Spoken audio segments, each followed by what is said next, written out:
Chers amis, nous sommes le dernier jour d'avril, le 30 avril, et je voudrais avec vous m'appuyer sur deux textes, un passage de Saint Paul et un texte d'Helena Lassida, qui nous aident à entrer au cœur de nos fragilités. Nous découvrons, à l'occasion de cette épidémie que nous prenons parfois pour des dieux, qu'un tout petit virus peut nous mettre à terre.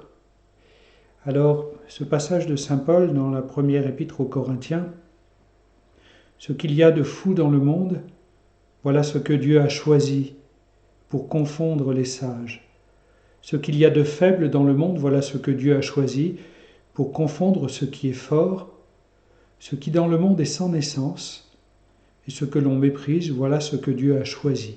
Ce qui n'est pas, pour réduire à rien ce qui est, afin qu'aucune chair n'aille se glorifier devant Dieu. La découverte de nos fragilités, c'est aussi une bonne nouvelle, parce que c'est là-dessus que nous pouvons capitaliser. Nos fragilités, des semences d'avenir. Nos fragilités sont comme des semences d'avenir, aucune utilité à l'état brut, mais promesses de vie nouvelle, quand elles acceptent de traverser les entrailles de la terre. Comme le grain qui disparaît de la surface, nos fragilités nous font perdre la face.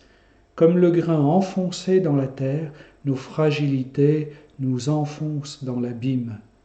Comme le grain qui se désintègre dans les entrailles de la terre, nos fragilités nous désintègrent dans les profondeurs de nous-mêmes.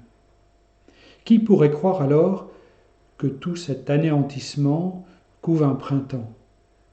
Qui pourrait croire, à l'heure où l'on se voit que la terre remuée, secouée, presque violentée, que la vie se ferait un chemin dans son sein?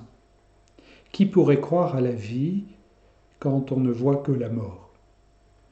Toi, Seigneur, tu y crois.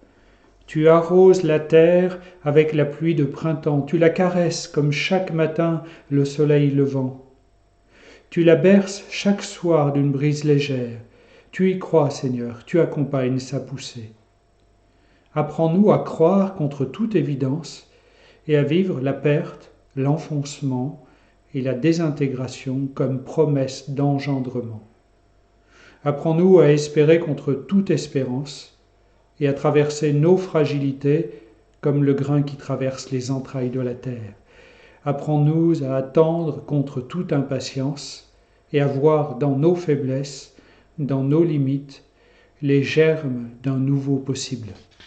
Voilà, chers amis, peut-être qu'à l'occasion de ce confinement, nous avons eu le nez sur nos fragilités. Elles peuvent nous apparaître effrayantes. Nous sommes si faibles.